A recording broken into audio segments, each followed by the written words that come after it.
Hai guys, kembali lagi bersama Xi. Kali ini Xi mau bawain alur cerita yang berjudul The Monkey King Reborn. Film ini menceritakan Sun Wukong dan kawan-kawan secara tak sengaja membebaskan Raja Iblis kuno yang telah lama tersegel dalam pohon suci. Akibatnya, dunia terancam oleh kegelapan. Dalam usahanya menebus kesalahan dan menyelamatkan gurunya yang diculik, Wukong harus menghadapi kekuatan jahat yang luar biasa. Bersama makhluk suci bernama Qi, mereka bertarung dalam petualangan epik demi menyelamatkan dunia dan menemukan makna sejati dari pengorbanan dan tanggung jawab. Cerita dimulai di sebuah malam yang tenang. Baji dan Sandy sedang membaca kitab legenda kuno. Di sana tertulis tentang sosok mengerikan bernama Raja Iblis Primordial, nenek moyang para iblis. Ia sangat kuat, kejam, dan tak terkalahkan. Namun, pada suatu masa, seorang murid Buddha mengerahkan seluruh energi sucinya untuk menyegel Raja Iblis ini ke dalam sebuah pohon besar bernama Pohon Kedamaian. Sejak saat itu, sang iblis tertidur dan dunia pun kembali damai.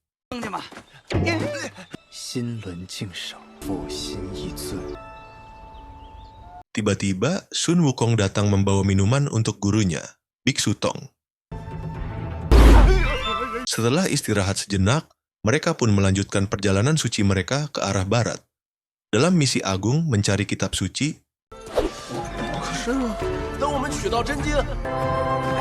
di tengah perjalanan mereka menemukan sebuah kuil indah dan memutuskan untuk beristirahat. Kuil itu dijaga oleh dua makhluk yang sangat cantik. Baji, yang memang genit, langsung terpukau dan mencoba menggoda mereka. Tapi ternyata, dua penjaga itu adalah laki-laki. Mereka pun masuk ke dalam kuil. Saat berada di kuil, Baji pun terpukau dengan keindahannya.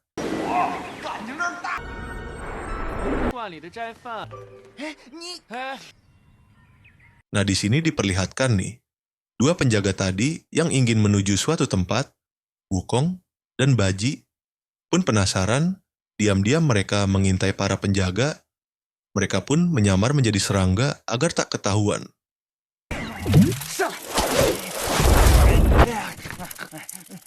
Ternyata di dalam ada pohon yang sangat besar dan anehnya. Buahnya berbentuk bayi mungil. Setelah para penjaga mengambil buah, dia pun pergi.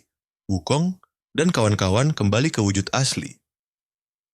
Ia mencoba memetik satu buah, tapi buah itu langsung hilang. Ternyata buah itu diambil siluman kakek bumi yang berada di bawah tanah. Wukong pun marah dan memanggil siluman itu untuk mengembalikan buahnya. Kakek bumi menjelaskan bahwa buah itu tumbuh 10.000 tahun dan menghasilkan hanya 30 buah. Jika memakannya, dia akan hidup sampai 47 tahun. Wukong pun merasa tertarik dan mengambil 3 buah. Saat asik memakan buah bersama Baji dan Sandy.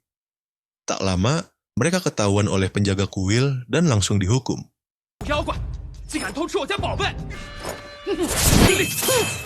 Wukong tak terima. Ia marah, dan dalam kemarahannya, ia menghancurkan pohon terlarang itu dengan tongkat ajaibnya.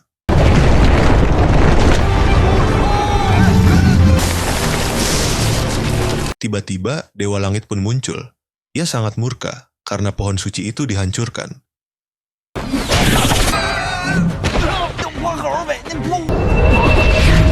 Namun, sebelum ia bisa memperbaiki segel pelindung, semuanya terlambat. Raja Iblis yang telah tertidur selama ratusan tahun kini bebas. Seketika, Raja Iblis menculik Biksu Tong dan kabur. Hal ini membuat Dewa Langit makin geram. Semua ini terjadi karena ulah Wukong yang ceroboh. Tak tinggal diam, Wukong, Baji, dan Sandy memulai perjalanan untuk menyelamatkan guru mereka. Tanpa mereka sadari, kabut putih misterius masuk ke dalam tas Sandy. Di sisi lain, Raja Iblis membawa Biksu Tong ke sebuah bukit gelap tempat para iblis berkumpul. Para iblis mengira mereka penyusup. Saat Yuandi menatap dengan tatapan tajam hebatnya, Semua iblis takut kepadanya, bahkan menjadi pengikutnya. Dalam waktu singkat, Raja Iblis sudah membentuk pasukan besar untuk membunuh Wukong. Di sisi lain, di saat Wukong yang sedang mencari keberadaan sang guru, di tengah perjalanan, Baji menemukan kabut putih tadi. Mereka sempat mengira itu arwah Biksu Tong. Tapi saat diinterogasi, kabut itu berubah menjadi seorang bayi. Bayi itu memperkenalkan dirinya sebagai Qi, energi murni yang dulu menyegel Raja Iblis. Ia ingin membantu, tapi Wukong menertawakannya dan malah membuang Qi begitu saja. Namun, Qi tetap mengikuti mereka. Wukong pun kembali memanggil kakek bumi untuk mencari tahu keberadaan Raja Iblis. Ternyata, markasnya ada di Bukit Iblis. Mereka pun melanjutkan perjalanan ke sana.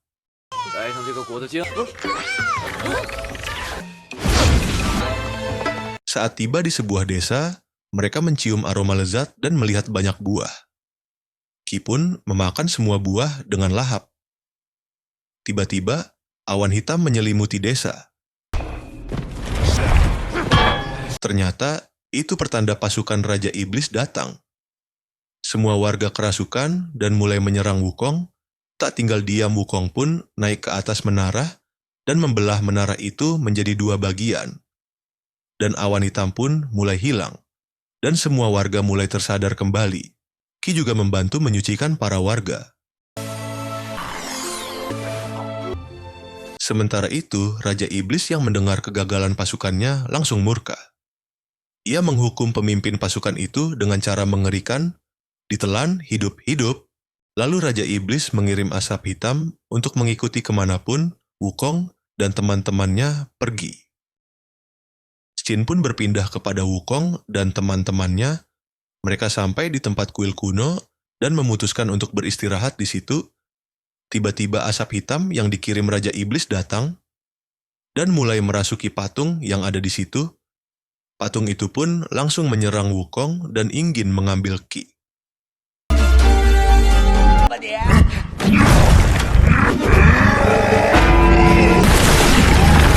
Di tengah kekacauan, Qi menyerang dengan kekuatannya, asap hitam pun menghilang dan menyadarkan si patung. Sebagai balas jasa, patung itu menunjukkan jalan ke markas iblis. Wukong pun mengikutinya. Si patung mengatakan agar hati-hati karena sang Raja Iblis telah mendapatkan pengikut yang sangat banyak. Habis itu, si patung pun pergi. Mengetahui Wukong semakin dekat, Raja Iblis mengumpulkan semua pasukannya. Di sisi lain, Wukong dan teman-teman beristirahat sejenak di tebing. Qi memuji Wukong dan meminta ikut dalam perjalanan mencari kitab suci. Wukong pun mengiyakan dan menyuruh Qi untuk tidur. Wukong meninggalkan mantra pelindung untuk melindunginya karena dia tak ingin Qi kenapa-napa dan mulai melanjutkan perjalanan. Keesokan harinya, mereka sampai di markas iblis. Di sana sudah ditunggun pasukan dari Raja Iblis. Baji berubah jadi raksasa dan menyerang pasukan Raja Iblis. Di sisi lain, Wukong menciptakan prajurit dari rambutnya, dan peperangan besar pun dimulai. Raja Iblis muncul dalam wujud barunya, lebih besar, menyeramkan, dan kini memiliki tangan dan kaki. Wukong dan Sandy bertarung mati-matian, tapi tetap kalah. Raja Iblis menanyakan keberadaan Qi. Raja Iblis pun melihat sekeliling dan menemukannya. Ia terbang ke arah tempat Qi berada dan menghancurkan perisainya. Namun, ternyata Wukong sudah ada di sana. Ia melindungi Qi dengan tubuhnya sendiri. Melihat hal itu, Biksu Tong terharu. Tapi belum sempat berbuat apa-apa, jiwanya diserap oleh Raja Iblis. Qi yang marah menawarkan jiwanya untuk menyelamatkan Wukong, tapi Wukong menolak.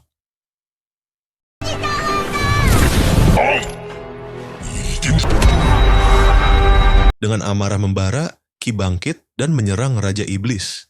Pertarungan sengit terjadi, tapi karena Raja Iblis telah menyerap jiwa Biksu Tong, Qi pun kalah dan tubuhnya melemah.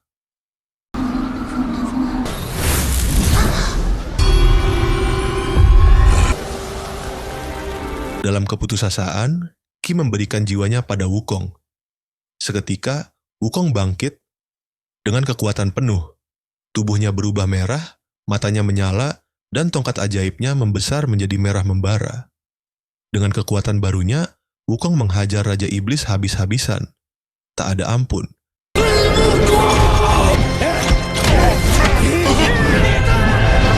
Serangan terakhirnya menghancurkan tubuh Raja Iblis hingga tak bersisa. Awan hitam yang menyelimuti dunia pun lenyap. Jiwa Biksu Tong dan yang lainnya kembali. Baji dan Sandy juga hidup kembali.